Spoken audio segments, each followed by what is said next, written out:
Hi, I'm Randy Mooi. I'm the Curator of Zoology at the Manitoba Museum. We're here in the Boreal Gallery, the Boreal Corridor, to talk about bats because October, as we all know, is bat season. At least it is for people. For bats, October is a terrible time because there are no insects.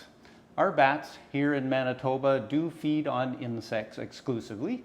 We have 6 different species. We have 3 species that are migratory and 3 species that stay overwinter and hibernate in caves or other protected areas. This is our largest bat. This is the hoary bat. It gets to be about 30 centimeters or so across in wingspan, but it's very small. All our bats are quite small. This is the largest bat in Canada, but even so, it only weighs as much as about a AA battery. This is a red bat, and it is found in the boreal of Manitoba. And this is another boreal species. This is a silver-haired bat, and we get these sometimes, because these are migratory bats, we do see these occasionally coming through town. And we've found several specimens of silver-haired bat, even hanging right off the museum in spring and fall. These 3 species, the big brown bat, the little brown bat, and the northern long-eared bat, stay over winter.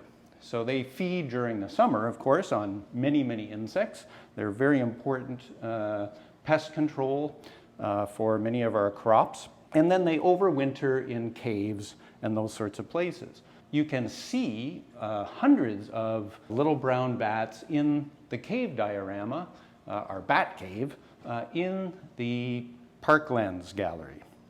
Bats do have a few issues happening right now. So even though we do need, for instance, to switch over from fossil fuels, some of the things that we're switching to, like wind power through wind turbines, can be dangerous for bats. And they do get hit by them, and thousands of them get killed every year. There are ways that we can slow down some of these turbines.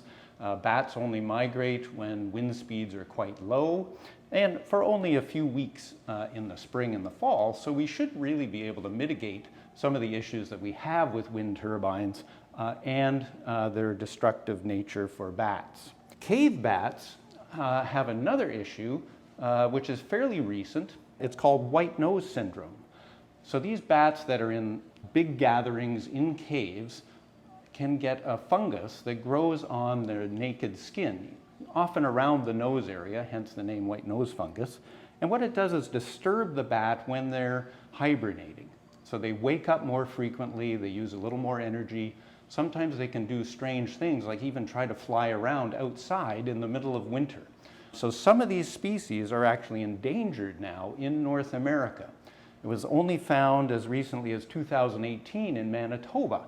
We're hoping that we'll be able to find either a way to help the bats, or perhaps genetically the bats may find their own way. The bats that can resist that white nose syndrome hopefully will maintain these populations, and we can have bats flying around and doing interesting things for us, like eating insects, and we can continue to think about them as important Manitoba silhouettes for Halloween.